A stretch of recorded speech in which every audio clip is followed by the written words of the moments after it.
मर्द नहीं जो डर जाए हालात के खूनी मंजर से, जिस हाल में जीना मुश्किल हो उस हाल में रहना लाजिम है।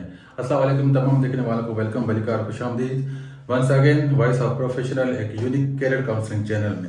आज हमारे साथ हमारे स्टूडियो में हमारे मोहतरम जनाब सैयद वक़ास साहब हमारे साथ मौजूद हैं, जिनका ताल्लुक पाकिस्तान से है और इस वक्त वो रिसर्चर के तौर पे किंग साउथ यूनिवर्सिटी में अपने फ़राइज़ अंजाम दे रहे हैं। आज हम उनसे पूछेंगे कि उन्होंने अपना पाकिस्तान में एजुकेशन कैसे लिया और उन्होंने करियर कैसे कहाँ से स्टार्ट किया और फिर उन्होंने सऊदी अरब में कैसे ट्रेवल किया। अस्सलाम वालेकुम। कैसे ठीक-ठाक हो? कैसे लग रहा है आज?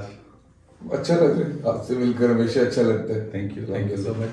जी सर, आप हमें बताएं कि आपने पाकिस्तान से कहाँ से हैं और आपने एजुकेशन कहाँ से ली और फिर आपने अपना करियर कहाँ से स्टार्ट किया।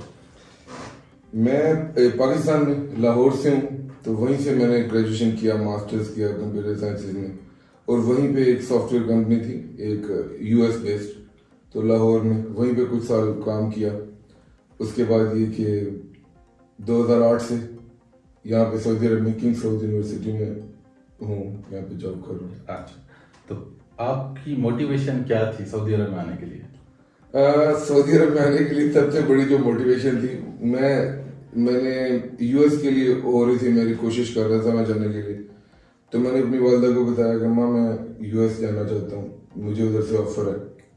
तो वो रोने लगे।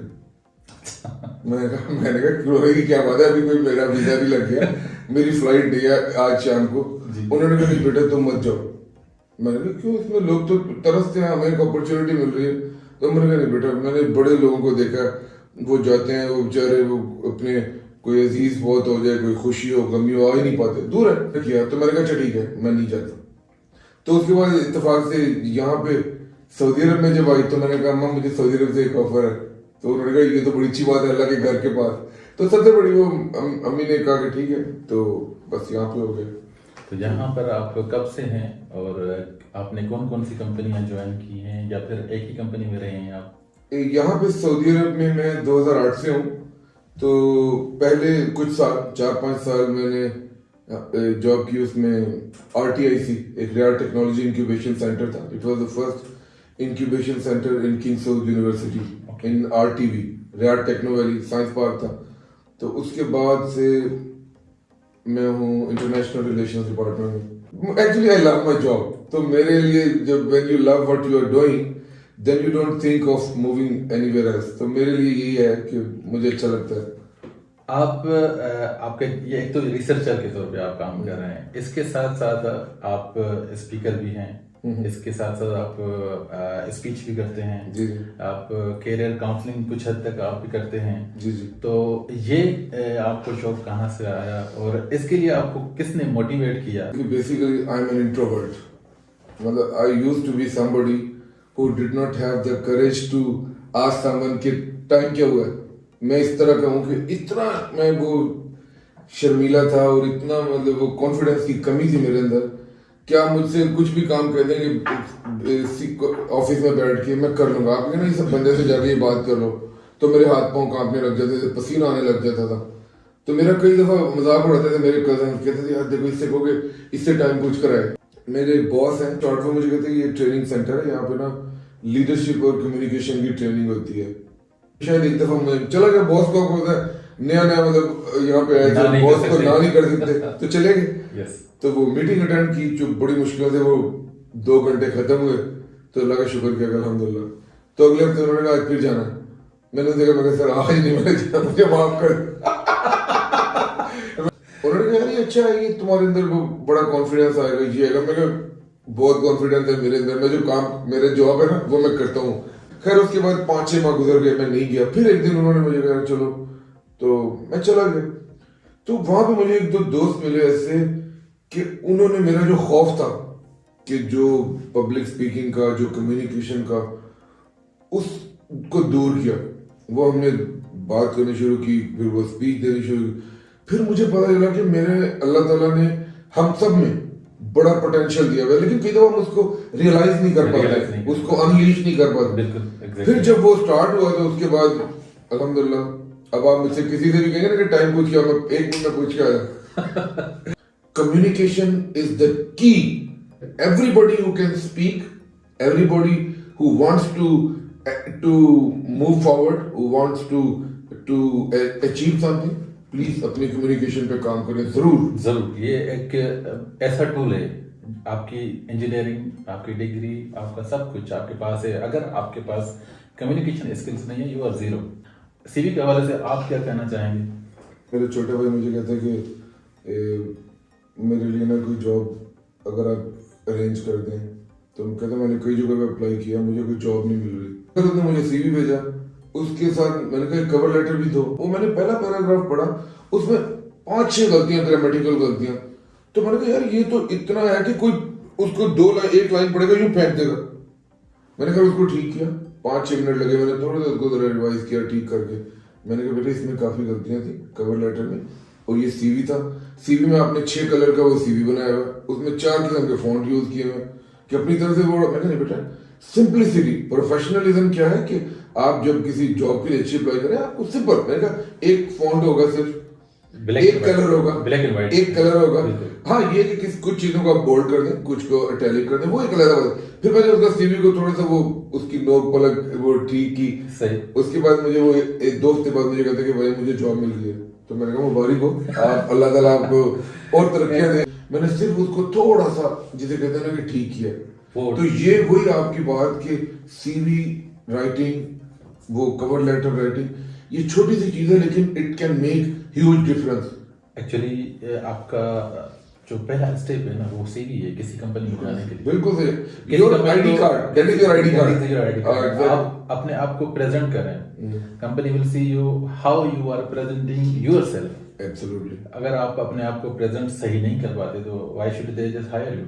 एब्सोल्युटली। कोई भी फील्ड हो, आप मेडिकल में है, इंजीनियरिंग में है, साइंस में है, जिसमें भी है, रिसर्च तो बहुत जरूरी है, बहुत इंपॉर्टेंट है, वो उनको करनी चाहिए। सबसे बड़े जो हमें प्रॉब्लम थे उस पर वो ये था कि इंफॉर्मेशन इतनी इजीली अवेलेबल नहीं थी।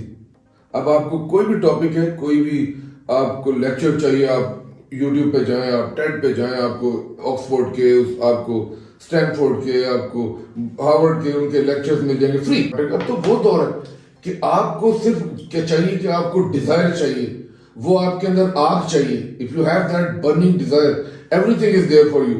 हमारे दौर में शायद ये नहीं था, हमारे दौर में यही था कि लोगों को अप्रोच करना। अब उन लोगों के पास टाइम है या नहीं है, या किताबें खोल के बैठना हो आप लाइब्रेरी में, लेकिन अब तो माशाल्लाह हर चीज आप गूगल 5 मिनट में आप पूरी हर चीज हो, आप जो गूगल करें आपके साथ वो मिल जाती है। एग्जैक्टली। मैं कहता हूँ कि एक इंसान जो है वो एक स्टोरी है। बेसिकली आज हमारा ये इंटरव्यू करने का मेन मकसद भी सिर्फ यही है कि हम अपने जनरेशन को, यंगस्टर को हम एक ऐसा मैसेज दें कि ये नहीं है कि वो यहाँ सऊदी अरब में ना आए, आप बाहर भी जा सकते हैं, आप बाहर मुल्क में अप्लाई कर सकते हैं, आप यूरोप में ट्राई करें, आप अपने आप में पोटेंशियल लाएं और उन लोगों से मिलें जो कि पॉजिटिव थिंक करो, ना कि वो लोग जो आपको डिग्रेड करें और आपकी जो अंदर का पोटेंशियल है वो आपको जीरो कर दें। हर एक के पास वो अपॉर्चुनिटीज नहीं होती जो आपको मिली, या शायद जो मुझे मिली, या कोई ऐसी मेंटरशिप मिली, या किसी ने गाइड किया। कोशिश करें, आप ऑनलाइन देखें, आप इवन अगर आप ये इरफान भाई से आप अप्रोच करें कि आपको, क्योंकि देखिए बात ये कि इंटरनेशनल, आप माशाल्लाह एक इंटरनेशनल वो है, एक पर्सनालिटी है, आपने बड़े इंटरनेशनल लोगों के साथ काम भी किए हैं, प्रोजेक्ट भी किए। आप बताए कि कैसी छोटी छोटी चीजें, कई दफा एक छोटी सी चीज किसी को पॉलिश कर देती है। तो उसके लिए मैं भी इरफान भाई के इस चैनल के थ्रू कहता हूँ कि आप इनसे राब्ता करें, आप मुझसे राब्ता करें, जो भी हमसे हो सके। हमारा मिशन ही है कि वो कहते हैं ना कि एक candle loses nothing by lighting another candle. आप ये ना सोचें कि आपके पास सिर्फ एक ही चांस है। यहाँ पर एक मैंने लिखा हुआ है, ये आप देख सकते हैं, आपके पास सिर्फ अल्फाबेट के 26 लेटर्स हैं। आप एक के प्लान ए के ऊपर काम कर रहे हैं, प्लान बी पे आप काम कर रहे हैं, तो सारे के सारे प्लान 26 प्लान हैं आपके पास, तो उनको यूटिलाइज करें। तो इस चीज को जो है आप बहुत शानदार मैसेज, ये आप एक लाइफ का गोल बना दें कि आपके पास 26 लेटर्स हैं, आप एक के ऊपर काम करें। Right now I am working on 2, Saeed also working on 2 I think, because हम अपने थ्रू हम मैसेज कन्वे करते हैं, हम लोगों को करेज करते हैं, ये हमारा सेकंड प्लान है। थर्ड प्लान हमारा ये हो जाता है कि हम बिजनेस की तरफ आ जाते हैं कि आपकी जॉब चली जाती है तो आपके पास प्लान बी क्या है, आप बिजनेस की तरफ आ जाएं। तो बिजनेस को अपनी जॉब के साथ सेटल करना बहुत ज़रूरी है, क्योंकि अगर आपकी जॉब चली जाती है तो आप इस प्रॉब्लम में ना हो कि मैं जिंदा रह सकूंगा कि या नहीं रह सकूंगा। क्योंकि मैं जब 2010 में आया था तो मेरे भाई ने ये किया था कि उसने मुझे मेरे सामने एक खाली पेपर रख दिया था। उसने कहा today you are zero, and really I was zero. तो उन्होंने मुझे पेपर पे जीरो से स्टार्ट किया कि you don't have home, you don't have car, you don't have licence, you don't have job, you don't have all और don't have. तो वो पेपर आज तक मेरे दिमाग में बैठा हुआ है कि वो जो सारी चीजें हैं वो मैंने कवर कर लिए। बाकी एक चीज है वो मैं इंशाल्लाह वो भी कवर कर लूंगा। Very good, very good, thank you. देखो जॉबलेस वो होते हैं जो काम नहीं करना चाहते, वरना अल्लाह ने जिसके दोनों हाथ और दोनों पाँव जिसके चल रहे हैं ना वो काम कर सकता है कुछ। If you fall 7 times get up 8, क्योंकि you only lose when you surrender, when you give up. Yes, आप जब हारते हैं, जब आप कहो बस यार खत्म। आपके बाद अल्लाह ताला ने इरफान भाई जैसे फरिश्ते, मैं समझता हूँ देखें इरफान भाई ये कोई एग्जैजरेशन नहीं है। मैं हर उस इंसान की जो किसी दूसरे इंसान के लिए, चाहे वो एक इंसान को पढ़ा रहा हो, चाहे वो 10 को पढ़ा रहा हो, उसके लिए कोई सेल्फलेस कोई कोशिश कर रहा हो, मैं उसको फरिश्ता समझता हूँ।